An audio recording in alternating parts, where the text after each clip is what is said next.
আজকে আবার কিছু বক্তা মৌলী সাহেব এক হচ্ছে, কি ব্যাপার না ওয়াকফ বিলের পক্ষে দাঁড়িয়ে লড়তে হবে, এই বিলের বাতিলে লড়তে হবে, আমারও তো মত লড়তে হবে, আপনারও মত লড়তে হবে। ঠিকই বলেছেন, লড়তে হবে, কিন্তু আমি জানতে চাইছি তাদের ঘরে বিগত ৭৭ বছর ধরে আপনারা বিভিন্ন সময় বিভিন্ন গভর্নমেন্টের দালালি করেছিলেন, তারাও তো লুটেছিল, তখন চুপ ছিলেন কেন? এই জবাব এই ডাক্তার উলামাকে দিতে হবে না, হবে না? জনগণ দরকার আছে না? আমি কি আপনাদের ভুল বুঝাচ্ছি? না হয় মনে করবেন আবার নতুন করে ঠকতে হবে, নতুন করে ঠকতে হবে। কি ঠকতে হবে? বিলটা যদিও বা আপনাদের চাপে পড়ে বাতিল হয়ে যায়, কিন্তু সেই ৭৭ বছরে যে কথা শুনে আসছে, কি পুকুরে আছে ভাগ আটানা, জীবনে মাছের মাথা দেখতে পাই না। ভাই ওয়াকফের টাকা চুরি করেছে, সব কটা চোর। শুনছেন না শোনেন না? সব ভাই আমাদের সম্পদ মেরে খেয়েছে, সব ভাই আমাদের গরিব ছেলেদের ভবিষ্যৎকে নষ্ট করেছে, সব ভাই মসজিদের টাকা খেয়েছে, মাদ্রাসার টাকা খেয়েছে, কবরস্থানের টাকা খেয়েছে। এটা বুক খুলিয়ে বলতে পারবেন না? পারবেন না? জোরে বলুন, পারবেন না? পারবেন না? এর জন্য দোষী ওদের থেকে বেশি কারা? জোরে বলুন কারা? জোরে বলুন কারা? কেন আমাদের ঘরের ছেলে একজন যদি উঠতে চায়, হারা আমাকে একটু ঠেলা দে, আমি ওয়াকফ তোদেরকে বুঝিয়ে দেবো, অমনি সবাই তার ঠ্যাং ধরে টানিত। ওরা খাচ্ছে, খাক, আমার ঘরের ছেলে না উঠে পড়ে। কথা বুঝে আসছে? এই খসলতের জন্য আমরাই সব থেকে বড় দোষী। যদি বিলকে সংশোধনের নামে দখল করতে পারে, শুনে রেখে দাও, তোমার আমার ভবিষ্যৎ পুরো মাটির সঙ্গে মিশে যাবে। একদিন বাইরে কাজ যাচ্ছিল, একটা দুটো করে মাছ ছিল, এবার পুরো শেষ। আপনারা নিশ্চয়ই জানেন কেন্দ্রে এক সরকার বসে আছে, পুরো দেশটাকে তছনছ করে দিচ্ছে, করছে না? করে না? একটার পর একটা দেশের সম্পদকে বিক্রি করে চলেছে। যা তারপরও ধর্মসভায় এসে ওই বিষয়ে আমরা কথা বলিনি, কোনোদিন বলতে চাইছি না। কিন্তু আজকের যে বিষয়, আজকে সে একটা বিল পাস করতে চাইছে, ওয়াকফ 2024 ওয়াকফ সংশোধনীয় বিল। সেই বিলের নামে আজকে সে কি করছে? মসজিদ, মাদ্রাসা, কবরস্থানগুলোকে সে নিজের দখলে নিতে চাইছে।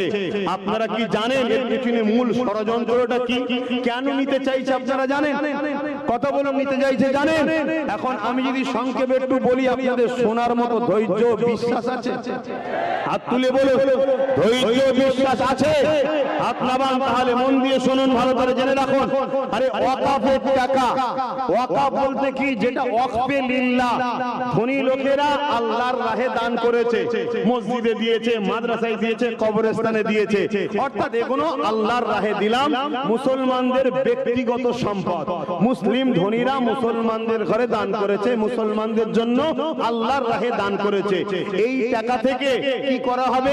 মসজিদ নির্মাণ, মাদ্রাসার উন্নতি, কবরস্থান উন্নতি এবং মুসলিম গরিব ছেলেদের পড়াশোনার বিকাশের জন্য খরচ করা হবে, যাতে করে আমাদের ছেলেরা পরে ডাক্তার হয়, উকিল হয়, জজ হয়, আইপিএস অফিসার হয়, ডব্লিউবিসি অফিসার হয়, বড় বড় শিক্ষিত ছেলেরা গড়ে ওঠে।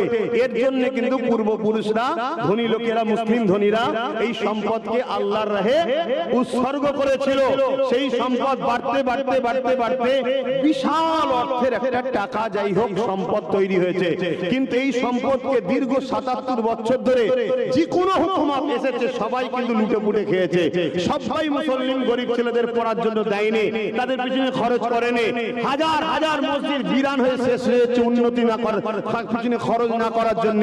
ওই টাকা থাকার পরও খরচ করেন। আপনারা শুনছেন, নামাজের দিকে সময় যাচ্ছে তাই তাড়াহুড়ো বলছি। এই টাকা কিন্তু সবাই লুটে পুটে খেয়েছে। সবাই কি করে খেয়েছে? লুটে পুটে খেয়েছে। বলুন, সবাই কি করেছে?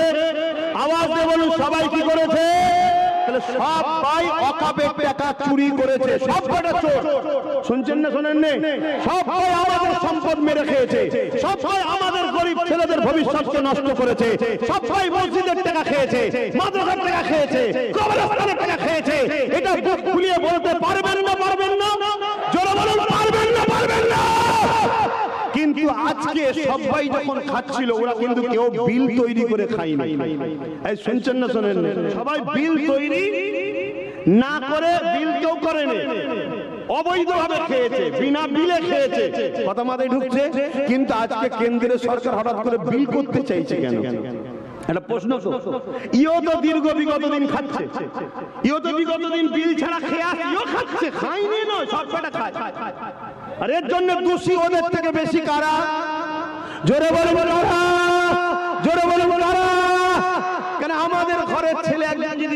চাই, হারা আমাকে একটু ঠেলা দে, আমি অকাপ তোদেরকে বুঝিয়ে দেবো। অমনি সবাই তার ঠ্যাং ধরে টানিত। ওরা খাচ্ছে খাক, আমার ঘরের ছেলে না উঠে পড়ে। কথা বুঝে আসছে? এই খসলতের জন্য আমরাই সব থেকে বড় দোষী। আজকে কেন এই বিল করতে চাইছে, এটা প্রশ্ন তো। বিল কেন করতে চাইছে শোনো। গুজরাটে একটা মসজিদ আছে, বয়স হচ্ছে 1300 বছর। কত বছর? তার মানে 1300 বছর ধরে আজান হচ্ছে না, হয়নি? আজান যে মসজিদ যখন আছে 1300 বছর, ভারতে মুসলমান জোরে বলে ততদিন মুসলমান আছে। কেরলে একটা মসজিদ আছে, জানেন তো নাকি? চিরামান, বাস্তা চিরামান। আমার নবী চাঁদ দুটুকরো দেখার পরে, সময় নেই তো, চাঁদ দুটো দেখার পরে ওখানে গিয়ে কলেমা পড়েছিল। সেই বাস্তাই মসজিদ তৈরি করেছে। কথা বুঝে আসছে? সেই মসজিদ তাহলে 1400 বছর থেকে হয়ে আসছে। এভাবে ভারতবর্ষে হাজার হাজার বছর ধরে, 1200-1300 বছরের মসজিদ, তার মানে 1200-1300 বছর ধরে আজান হচ্ছে। 1200-1300 বছর ধরে মুসলমান আছে। ভারতবর্ষে 1000 বছরের মাদ্রাসা আছে, তার মানে 1000 বছর ধরে মুসলমান পড়াশোনা করছে। ভারতবর্ষে 1000 বছরের কবরস্থান আছে, তার মানে 1000 বছর ধরে মুসলমান মরছে, কবরে দাফন হচ্ছে। এখনো যদি থাকে তাহলে মুসলমানকে যে মেরে শেষ করে দেওয়া হবে, এটা কখনো করা সম্ভব? জোরে বলে কেন? হতে গেলেই বলবে হাজার হাজার বছর ধরে আমরা আছি। ব্রিটিশের যখন আসেনি তার আগে আমাদের বাপেরা ছিল। কথা বুঝে আসছে না? নাই যুগ যুগ ধরে অন্যান্য সাম্রাজ্যরা আসার আগেও আমরা ভারতে ছিলাম না? তো এই জন্য এই প্রমাণটাকে মিটাতে হবে। এই প্রমাণটাকে মিটাতে গেলে বিল পাস করো।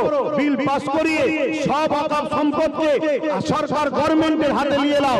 গভর্নমেন্ট নেওয়ার পরে কি করবে শোনো। 1000 বছরের মসজিদ, 1200 বছরের মসজিদ, এক কথায় স্বাধীনতার আগে যত মসজিদ আছে সব মসজিদ, মাদ্রাসা, কবরস্থানগুলোকে বিরান করে সব কমিটিদের হাতে তুলে দিয়ে ওখানে বড় বড় বিল্ডিং করে ফেলবে।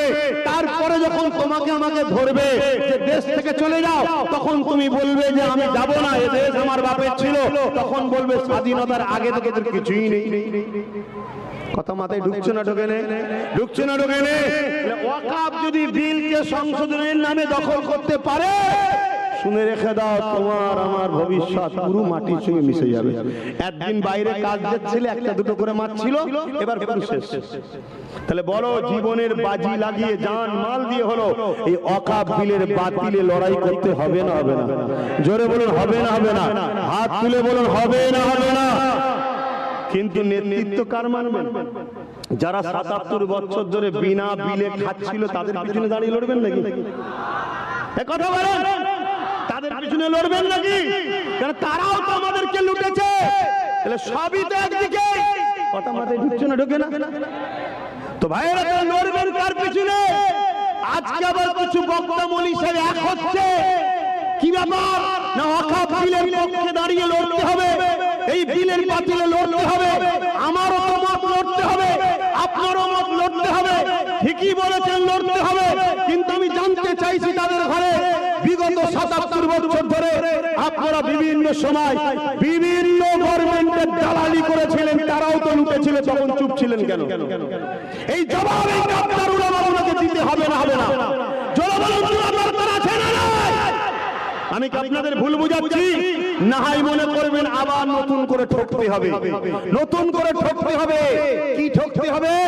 বিলটা যদিও বা আপনাদের চাপে পড়ে বাতিল হয়ে যায়, কিন্তু সেই 77 বছরে যে কথা শুনে আসছে, কি পুকুরে আছে ভাগ আটানা, জীবনে মাছের মাথা দেখতে পাই না। এরকম ঘটে না? ঘটে না? ওই পুকুরে আমার চারানা আছে, মাছ পাঁচ দৌড়, মাছ মাথায় জীবনে দেখিনি। তার মানে কি ঝেড়ে খাচ্ছে না, খাইনি?